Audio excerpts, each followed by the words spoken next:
ഞാൻ ആദ്യമായിട്ടാണ് ഇങ്ങനെ ഒരു ബോക്സ് ആണ് ഇങ്ങനെ സംഭവം കേട്ടിട്ടുണ്ട്. എന്താ വെച്ചാ ഇതെന്താണ് സംഭവം? ഇത് എൻ്റെ പേരെന്താണ്? ഓക്സിജൻ കൊടുത്തിട്ടേക്കണ മീൻ. ആ അല്ലേ, ഇതാണോ ഓക്സിജൻ? ഇത് ബാറ്ററി ഉണ്ട് ഇതിന്? ബാറ്ററിയിലാണോ? ഓ കൊള്ളാൻ പരിപാടി. ഇതെന്ത് മീനെ ഇപ്പോൾ അടുത്ത് പിടിച്ചിട്ടാണ്? വയമ്പ്. പല്ലും വയമ്പുണ്ട്. ആ നമ്മൾ വെട്ടി കൊണ്ട് വെക്കാൻ പറ്റും അല്ലേ? ആ പരലിനാദ്യം ഇവിടെ ഇത് നമ്മൾ ഒരെണ്ണത്തിൻ്റെ 3 എണ്ണം ഉണ്ട് നമ്മുടെ ഒരെണ്ണത്തിന്. അതിൽ നിന്ന് അടുത്ത ജീവനോട് മീനിരിക്കും, അതാണ് ഇതിൻ്റെ ഗുണം അല്ലേ? എത്ര രൂപ ഇത്? 1500. ഓൺലൈനാണോ? കടയിൽ നിന്ന് വാങ്ങിയാണ്. പിന്നെ സംഭവം വെട്ടിക്കൊണ്ട് കഴിയാം, അവിടെ ഇട്ട് വെക്കാൻ പറ്റും രാവിലെ പിടിക്കാൻ.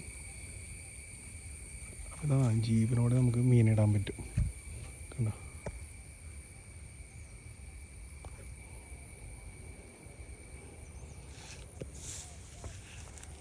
അടുത്തത് സെറ്റ് ചെയ്യാൻ പോലെ അടുത്തത്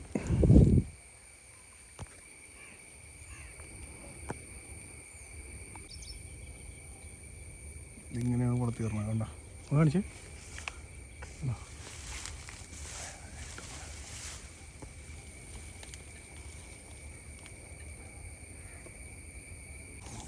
മൂന്നാമത്തെ സെറ്റ് ചെയ്തിട്ടുണ്ട്. അതൊരെണ്ണം ചത്തു പോയാണ് കാണിച്ചേക്കണം. മൂന്നാമത്തെ അപ്പുറത്തുണ്ടെങ്കിൽ നമ്മൾ കേട്ടോ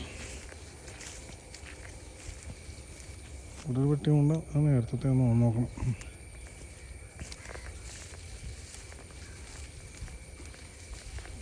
സൗണ്ട് കേട്ടപ്പുറത്ത്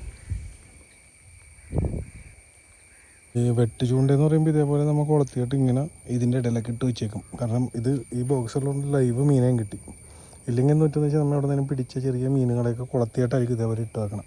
അപ്പോൾ എന്താ വെച്ചാൽ ഇതിൻ്റെ അകത്ത് നേരെ വന്ന് ബ്രാല എന്നാലും അടിച്ചിട്ട് അവിടെ കിടക്കും. കാരണം ഇത് വലിച്ചുകൊണ്ട് പോകാൻ പറ്റില്ല, ഇതിൻ്റെ ഇടയിലിട്ടാണ് അതിനാവും. പിന്നെ ചിലപ്പോൾ കൊണ്ടുപോയേക്കാം കേട്ടോ, പറയാൻ പറ്റില്ല. ഇതാണ് ഇപ്പോൾ വെട്ടി ചൂണ്ടെന്ന് പറഞ്ഞാൽ. അല്ല എല്ലാവർക്കും അറിയണമായിരിക്കും, ചെറിയൊരു കേസാണ്. ഞാൻ ഈ അടുത്താണ് പറഞ്ഞത്. അപ്പോൾ എന്താണ് പറയുക, അതുകൊണ്ടൊന്ന് ഷെയർ ചെയ്താത്രേ. രണ്ടപ്പുറത്ത് അടിച്ചിട്ടുണ്ട മീൻ ചെറുത്തില്ല കേട്ടോ, കാണിച്ചു തരാം. പെട്ടെന്ന് കാണാൻ പറ്റും. എവിടെ കണ്ട ആ മീനവിടെ ഞങ്ങൾ പൊക്കി വിട്ടേക്കണതാണ്. മീനെ കാണാൻ പറ്റില്ല, മീൻ പെടക്കണാണ് കാണാം. മീൻ പെടക്കണമല്ല, മീനിൻ്റെ പെടക്കലുകൊണ്ട് വെള്ളം അങ്ങനെ കണ്ട പിടച്ചുകൊണ്ടിരിക്കുന്നുണ്ട്. നമ്മൾ ഇട്ട മീൻ ഇപ്പോഴും ചെറുത്തിട്ടില്ല കേട്ടോ. ബ്രാഡ് വന്നാൽ പൊളിക്കും. സാധാരണ ഇവിടെ വന്നു കഴിഞ്ഞിട്ട് ആദ്യത്തെ വലയറിൽ തന്നെ എന്തായാലും 2-3 കിലോ ഉപയോഗിക്കാറാണ്. ഇതൊന്നും കിട്ടിയിട്ടില്ല കേട്ടോ. അപ്പോൾ ഞാൻ ഇങ്ങനെ എറിഞ്ഞുകൊണ്ടിരിക്കണതാണ്. അപ്പോൾ അതിൻ്റെ ഇടയിൽ അപ്പുറത്ത് വെട്ടും വെച്ചിട്ടുണ്ട്. എന്തായാലും വെട്ടി കൊണ്ടിലെല്ലാം ഇങ്ങനെ കയറും. എല്ലാം നമുക്ക് നോക്കാം, കാത്തിരുന്ന് കാണാം. വീണ്ടും ഇങ്ങനെ എറിഞ്ഞുകൊണ്ടിരിക്കണം. പക്ഷേ മീൻ കുറവാണ് ഇന്നത്തെ ഒരു ദിവസമായിട്ട്. അതിൻ്റെ ഇടയിൽ നോക്കുമ്പോൾ നമ്മുടെ മുമ്പിൽ കൂടി ഇതേ മീൻ കുഞ്ഞുങ്ങളിതേ കൂട്ടത്തോടെ ഓടി നടക്കുന്ന ആ ഒരു കാഴ്ചയാണ്. നല്ല മനോഹരമായ ഒരു കാഴ്ചയല്ലേ, നോക്കി കണ്ട അടിപൊളിയല്ലേ. അപ്പോൾ അതിൻ്റെ ഇടയിൽ അവിടെ ചൂണ്ട എറിയാനുണ്ട്, വല എറിയാനുണ്ട്. അവസാനം നമ്മൾ വല എറിഞ്ഞപ്പോൾ ഒരു കോമഡി ഉണ്ടായി. അതെന്താണെന്നുള്ളതല്ലേ ഞാൻ പറഞ്ഞുതരാം. നമ്മുടെ ഇപ്പുറത്താണല്ലോ വിജയ് അത് കളിക്കും.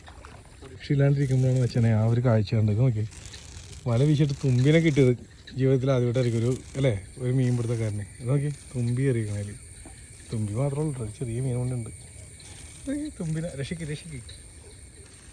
ഇത് എവിടെ നിന്ന് വന്നതെന്ന് ഞാൻ ആലോചിക്കണം. കഷ്ടപ്പെട്ടിട്ടാണെങ്കിൽ ഞാൻ വലയിൽ നിന്ന് അവനെ എടുത്തിട്ടുണ്ട് കേട്ടോ. അവൻ പോട്ടെ പോളേ. ഇടയ്ക്കൊക്കെ ഇങ്ങനത്തെ ദിവസം ഉണ്ടാകാറുണ്ട്. ഇതുണ്ടോ കുറേ വീശിയിട്ട് ഒരു പരലാണ് കയറിയത്. അത് നമ്മൾ മറ്റേ ഇതിലേക്ക് ഇടാൻ പോണേ.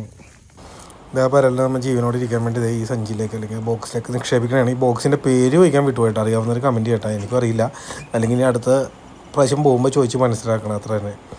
അപ്പോൾ അങ്ങനെ ഇരിക്കുമ്പോൾ ഞാൻ ഇതൊക്കെ ഇട്ട് അങ്ങോട്ട് തിരിച്ച് ചെല്ലുമ്പോൾ എന്തോച്ചൻ്റെ വലയിൽ കുറച്ച് മീനുകൾ കയറിയിട്ടുണ്ട്. അപ്പോൾ ഹാപ്പിയായി എന്തായാലും.